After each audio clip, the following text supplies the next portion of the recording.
Buongiorno, buonasera, benvenuti amici, welcome my friends. My name is Vincenzo and welcome to my channel, and that channel is Fountain Pen Therapy. Another pen review for you folks, and yes, Hero has attracted my attention again. This particular pen has been in my cart for some time.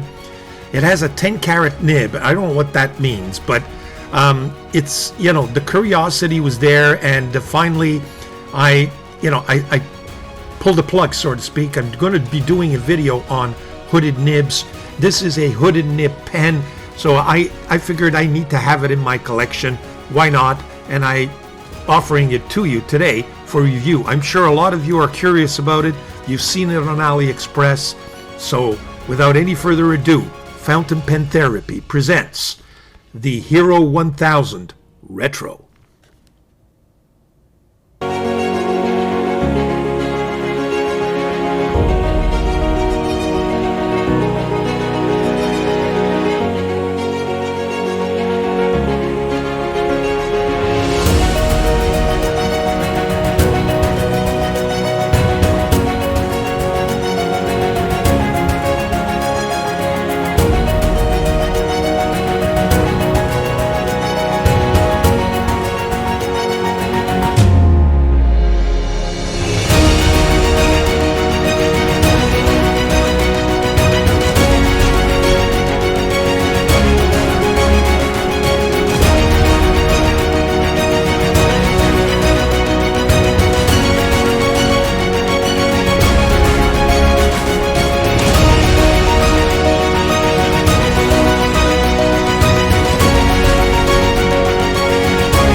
So we're back with the pen. Here's the box that it comes in. I'm going to open that up. Obviously, I've opened it already, but just to show you how it comes, wrapped, etc. Nice box, I got to tell you. Here it is. Very nice box, which is unusual, or for Chinese pen makers anyway. And I know Hero's been around.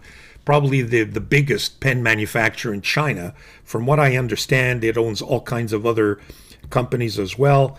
There is a tag here showing, the branding, etc. Nice, opens up, and there's the pen. It comes with all Chinese, no English, a booklet of some sort of card as well. I've not put it through through the computer to see what it says. There's a little, cheap pen sleeve of no consequence here. And here is the pen. So let's put all this aside and let's get to the main topic, so to speak.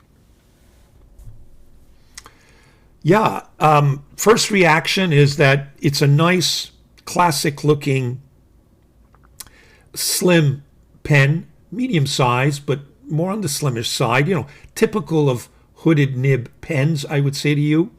Very nice material. You've got some black resin here, very matte gold finish here with a clip that's a little shinier. As you can see, well, maybe the other side. 1 second here. No, it's this way. The Hero name is stamped there. Finial is kind of neat. It has kind of a ball shape, but there's something there that I don't know what it is. It looks like a manufacturing defect of some sort, or maybe that's the design. No, that's probably the design. It's got a nice curvature there, so nice touch with the clip. Is the clip functional? Extremely stiff. On the barrel itself, you have, from what I understand, in Chinese, 1,000. The Chinese word and 1,000, I don't know if that is hero in Chinese. Kind of step down there. There's just a little bit of a step down to the next ring on the main barrel. Then you have a bottom finial with just a white, I think that's probably acrylic, a little gold band and acrylic. Nice touch, nice touch. Just gives it a classic look. It does have some weight, contrary to some other hooded nibs that I've ordered from on AliExpress and that are poised to perform in another video where I'm going to compare all these hooded nibs. So far, so good, I would say to you. Very nice, classic looking. It is a snap-on. Still some weight there. As you can see, typical. Nothing special there. There's that hooded nib that's supposed to be 10 carat. I've no way of testing that other than to write with it and hope that it writes properly. There is the double ring there, very comfortable. As I said, on the slimish side, medium size, not too small. Good enough to write unposted. Does it post? Well, this baby posts beautifully, I can tell you. In fact, I would say to you that this pen should be used posted. Very, very nice. I like that. So for you posters, you'll be happy with that. In terms of what's inside here, let's open it up. Little noise there. It's metal on metal, not the greatest. And this is a disappointment. Got to tell you, I wasn't able to really ink this sucking converter. I tried to remove it. It doesn't look like it removes. I don't know if it's glued on. In fact, if some of you know, is this thing glued on or not? Please let me know before I force it and break it. I don't want to break it, at least not before I do the review. Not the greatest finish here, I would say to you, so that when I close, lots of noise, lots of rattle. It doesn't give you the sense of quality, if you will, but it does the job. Does it close tightly? It does.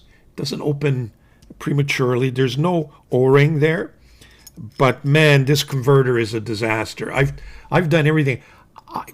To the point where I think maybe I don't know how to use these converters, but it just does not retrieve that much ink, unfortunately. Now, I've inked this pen. It's been a day without writing. We'll see if it writes right off the bat, because if it doesn't, it may be because there's not enough ink in that converter. I just wish they had made this removable, one, so that we can clean, and two, so I can replace it. Let me just give it another twist. Yeah, you see, it's too hard. I think it's glued on, which is unfortunate. I don't see any other way to remove any other part here. Now, maybe I just have to give it a real crank. I'll do that after the review, because if inking it is a problem, cleaning it is going to be a problem. So there you have it. There's nothing special about the barrel. Let's take a look at that cap to see if we see anything of interest in there. Let me get my flashlight. There is a kind of a plastic insert there that helps with the closure, and then there is a step, so maybe sealing is protected. I don't know to what extent any air gets in that design there. We shall see, but there you have it. Nothing other than that to speak of. So that is the pen, essentially. I think the main attraction to this is what this 10 carat nib means and does. So there you have it. That's the pen. Let's do some comparisons and measurements, and then we'll do the writing sample. I will be right back. Back with the pen and size comparison. I got quite a few here just to show you all the pens I've recently acquired to make a comprehensive video, and there's more. The first one is your Hero 329. Going down the line, this is the 616S, I believe. This is the Wing Sung 601 in that metal finish, and this is the Wing Sung 601A, a real juicy one, by the way. And I think I've got a modified nib in there. This is the subject pen. We then have the Aurora 88P, one of my favorite hooded nib pens. We then have a Wingsung 233 and a Hero 565. So as you can see, so far the subject pen takes the lot and is at least longer than all the rest. And they're all approximately the same girth, except for a few that are, this one and this one are a little bit thinner, I would say to you. So those are the pens capped. We're back. Here are the pens uncapped. Now, I've snuck in a few that are not, strictly speaking, hooded nibs. This 601A and this Wingsung 233. I forget how this nib, it's not an inlaid nib, but it's a nib that's very different from the hooded nibs. But just to give you a kind of a size comparison, and you could see that the subject pen now is not as long as the rest. These two take the cake, which are the 601s here, as you could see. But there's some interesting nibs in this one where they have that gold, I don't know if it's an inlaid decorative piece or just stamped there, but I think that's, you see that there and you see that there as well. I think gives it a little more oomph. My Aurora has actually 88P stamped on it, and it has an ink window, so there's this one, the rest don't. And there you have it. That is a comparison of the pens uncapped and unposted. Here are the pens posted. They're all great posters, I would say to you. And it's kind of the nature of the beast, so to speak, as you can see. Except the two, I would say the two 601s are the ones that post a little bit higher. But they are also amongst the longest uncapped and unposted. There you have it. The subject pen is right there. So it's very, very comfortable, good size. Not a problem with the posting. So if you are posters, you're in luck here, folks. There you have it. Those are the pens and the size comparison. Let's do some measurements and then the writing sample. Be right back.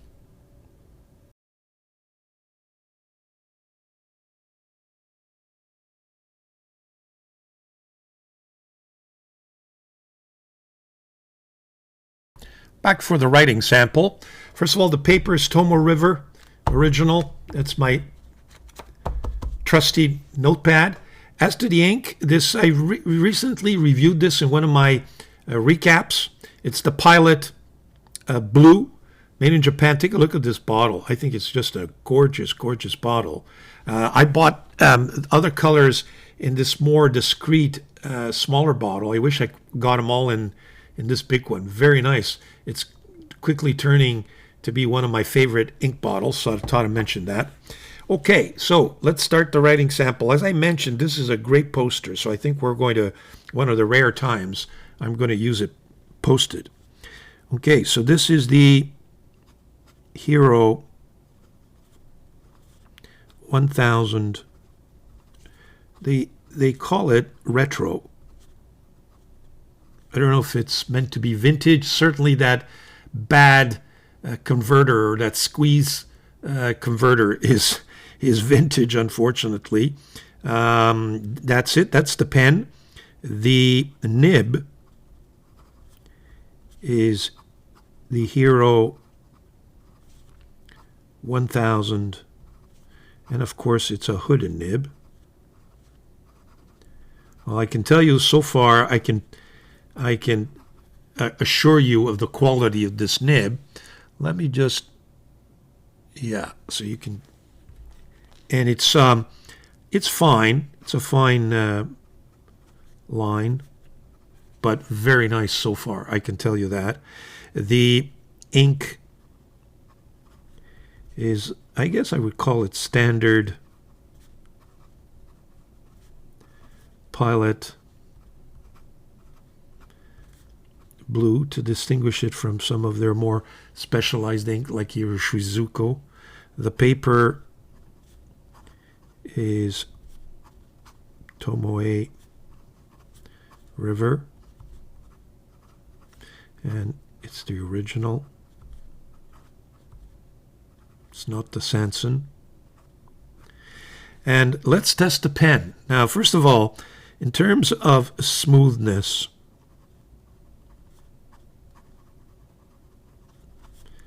extremely smooth.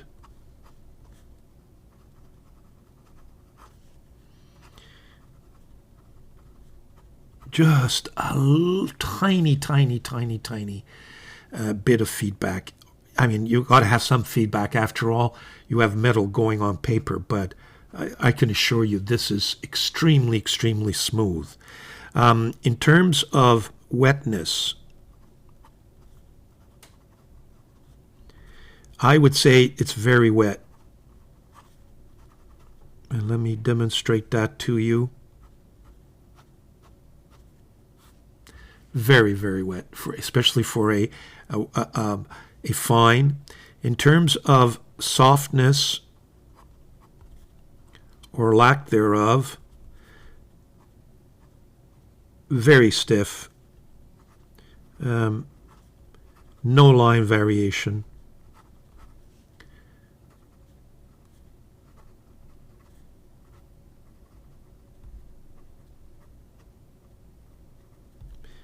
Consistency, especially for fast writing. Oh yeah, this is, there is absolutely no issue with hard starting here or skips or, anything of the sort. This is a very constant and consistent writer, I can assure you. Reverse writing on these hooded nibs, I'm not sure if they're... Oh, yeah. It keeps up. A little bit of a finer line. I would say to you, an extra fine, but very smooth. Very smooth. Amongst one of my smoothest reverse writing nibs, I would say to you. So there you have it. Very nice so far. Likes... dislikes. I can tell you right away that squeeze converter is a... Had I put it this way, well, okay, let me go on. Squeeze converter. What I was about to say is that that could be a deal breaker, folks. If I cannot ink my pen or remove that converter to clean it, yes, there's that 10 carat nib, if that's what it is, and it writes really nicely for use. For those of you, I know there was at the Pelican Hub, I had one viewer and who we've been in contact since, who loves these thin hooded nibs, nice fine line. He would love this pen. Is the price worth it? We'll get to the price in a second. So the squeeze converter is not is my only dislike. The likes, the build quality is okay.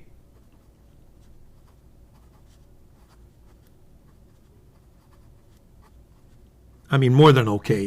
It's good. The nib is fabulous. I got to give it a 10 on 10.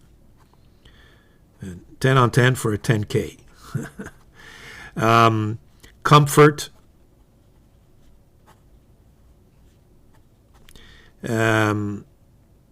What else do I've got for you here? The comfort level, posts really well. Okay. Now, in terms of value, yeah, for value, I paid the pen $79 Canadian. On the day that I'm reviewing, I just noticed right now and staring at the screen, and I guess it's a Black Friday special. It's at $68. So that's a good deal in terms of the discount. At $68, is this pen worth it? I think so.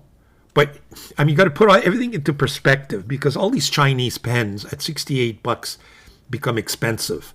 But I'm sorry, when you compare it to some other pens of the same price range, this thing is a good writing instrument.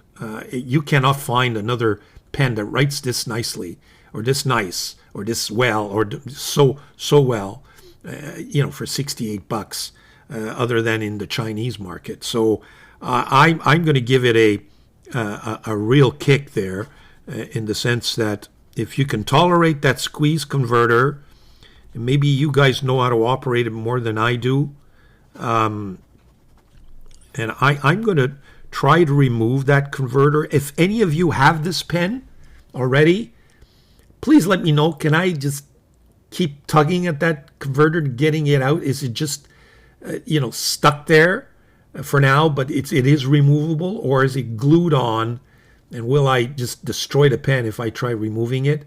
And I won't blame you if I do, and I won't, but let me know. Maybe you've had the same experience. I would love to know, because that is a deal breaker for me right now. Because other than that, it is just a fabulous writer. Really, really nice. And I think worth the 68 bucks that it's now. And it, by the way, it comes in a silver finish as well, if that's what you prefer. Okay, so that's it for my review, the Aero 1000. So some mixed feelings there, but in terms of a pen, in terms of a writing experience, it's a great pen for 68 bucks. But that converter, for me, had I known that I've been stuck with that kind of converter where I could not remove it or even replace it with a cartridge or anything else, I'm not sure I would have bought the pen. Be very frank with you, because if I can't fill it with enough ink to get me at least past day one, there's really no point in having it. Now, am I exaggerating? Well, it is the nature of the beast. I don't see any ink in that converter. So there you have it. Thank you very much. Please subscribe. Stay tuned. We've got lots of things on this channel, and hopefully you will join us if you have not yet subscribed. If not, please keep watching, and thank you for your loyalty, and we will see you soon. Ciao.